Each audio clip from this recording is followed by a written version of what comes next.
Hey guys, it's Maymay and welcome back to my sewing channel. Today we're doing something just for me. I had to get a new stove about a year ago, maybe even a little longer, and it's a glass top stove. And so I got new pots and pans to go with it, and they were a little bit pricey, like more than I normally spend on something like that. So I decided I wanted to protect them. I don't like the way I'm putting them in my cabinet, kind of stacked up without protection. So I saw this online. This is a free pattern from hellosewing.com. I'll link it below. Let's make some pan protectors for my own personal pots and pans. Here's how it works. This is a pattern, obviously. I don't know if you've ever put one of these guys together, but this is a good way to show you how this works. So this is a 4-sheet pattern, if I can get it to separate. So I've got the first two here at the top, just like that. Then I've got these two, oops, wrong sides, that go at the bottom like this. Now you can tell because you got A1, A2, B1, and B2. You also can see that you have 3 different sizes, large, medium, and small. And something I want to point out is this says 1/4 inch seam allowance not included. I'm not going to be flipping these around, so I'm not too worried about that. I'm basically going to serge the edges with my sewing machine. But if you want to sew these and flip them around and get a clean edge, then you're going to want to add that 1/4 inch. I'm not worried about it. We're going to need to cut one from felt and one from fabric. Here's the one we're going to do. You could just do from felt and be done with it, but I want to make them a little cute. All right, step 1 is to get this guy prepped. So do you see how these guys all connect? You see all these lines? What we're going to do is we're going to fold this up. And I'm folding it to, I don't know if I may be off screen. I'm folding it to the last line of the pattern, and I'll show you what I mean by that. Just gonna fold that, and now that last line is gonna match just there. Do you see how I've got it lined up there? And I can tape that down. I'll do that in a second. I'm gonna do the second one.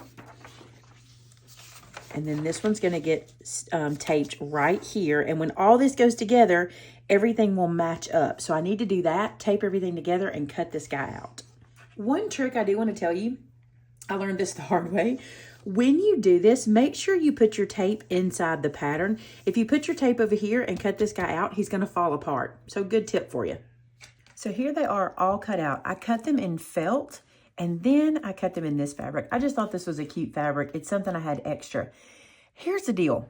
You really don't have to sew these at all. You could just cut these in felt and just put them in your pots and pans and they would be fine. Probably just cut them with like some pinking shears, you know? But I'm thinking, I live in a house full of gentlemen, and I'm thinking if they have some fabric on them, they might think there's something not to throw away. Does that make sense? Because, you know, that little bit of felt might be like, oh, this was packaging or something, but this is going to let them know, no, this is something mom did. Okay, let me show you a couple more things about the pattern itself that I would do if I were you. Okay, so the pattern edges are curved on the large size, but when you get to medium and small, they're not curved anymore. And you can add a curve. You could put a coin there and round it or something like that. But when I cut them out without the curve, I'm like, I don't need that curve.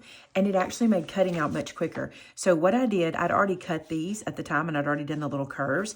So what I did was I just, on my largest one, which I think is this one, on my largest one, I just laid one of the other ones on top, and where the little curve was, I just cut that away and made them all square. They just don't have to be curved. If you want them that way, go ahead and do it. All right, now what we're gonna do, let me show you. Oh, and how I cut them out, because I think this is a good tip too. I layered my felt 2 layers thick, traced and cut. I pinned through those 2 layers, right? So when I got it cut, I moved it off and the pins were there. Then I laid this down onto my floral fabric, the double stack of felt, laid it on my floral fabric, ran the pin through it on every one of the little star legs, and cut around that. So I didn't have to trace my pattern only one time for each size. And then I let this be my pattern. A couple reasons for that. Number one, you're not going to cut them perfectly. So if you cut like one felt and then another felt and then a fabric and a fabric, they're not going to be perfectly cut. And like I said, I'm going to use that serger stitch on my machine. So having them pretty similar is really good. And doing this makes them pretty similar. So I'm going to peel one away, okay? And then I'm going to take away one fabric. We'll just move those out of the way. lay this back down. I think I'm going to iron this. I didn't iron this before I cut it out and I got a lot of little wrinkles. But here's what will happen. I'll iron this. I'll lay this on top. All my little strings are picking up on this felt. I'll lay this on top, line it up nice and neat. And I will probably pin this back down just to hold everything in place. You know, pin the little corners or pin the little star legs down. Just so when I get to the sewing machine, I don't have a lot of fiddliness. Now I can see that this isn't lining up well, so here's what I'm going to do. I know that's because of how I cut them. I'm going to flip this over and see if I can get this to line up better. I probably will find my exact placement again, so you might want to pay attention to that when you peel them apart. Just kind of keep everything the way you cut it, and you'll probably have a better result lining them up. I feel better about that. I'm hanging over a little bit here, so I'll probably trim that off. But I'm going to stack everybody up. I'm going to go iron them. This is what the front is going to look like. Isn't this a pretty fabric? By the way, while I'm here, I've had several people ask me where I buy my fabrics from. A lot of people are talking about Joann's not being available anymore, and I know a lot of you guys have those in your area. I actually don't have a Joann's in my area. I have to drive about 45 minutes to an hour to get to one, so I typically don't go there, like hardly ever, but I have a local quilt shop that I love. It's called So Charming. I'll put their link below. They do ship.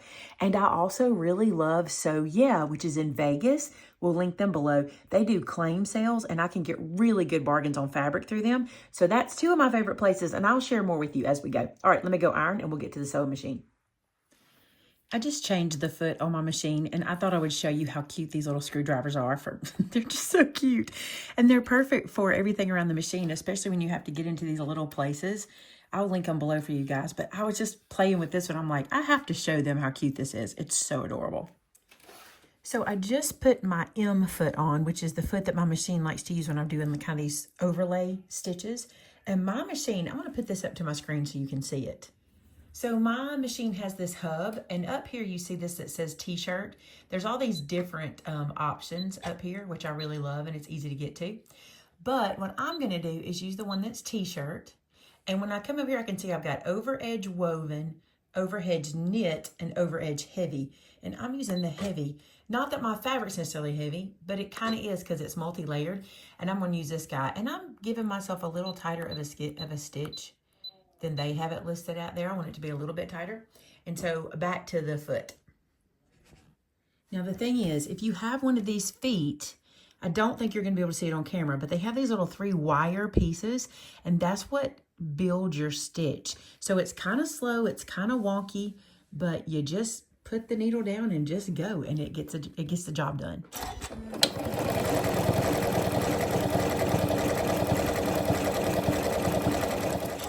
I actually ended up changing my stitch to the 2-layer one, and I liked it better. I want to show you this. With those little metal teeth in that particular foot, when you remove your fabric, you can't just pull it sideways because it's still connected. You have to push out and then bring it out. And look at that nice little edge that I get.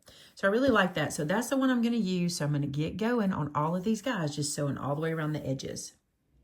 Here they are, guys. I think they're going to work great. So I have this little pan, and then I have one of my little protectors in there. I have another pan and then a protector there, and I love this. Do you see how it's protecting everywhere? And all of these pans are safe. And I can even put this guy in here, which I would never have done that before, so now it's safe too. And I love them. I think everybody could use these, and I think they'd be a great gift. So if you're looking for something to make for somebody that's unique, I promise they've probably never seen these before. They were super fun. The pattern is linked below. Thanks for coming along with me. Don't forget to subscribe, and until next time, bye now.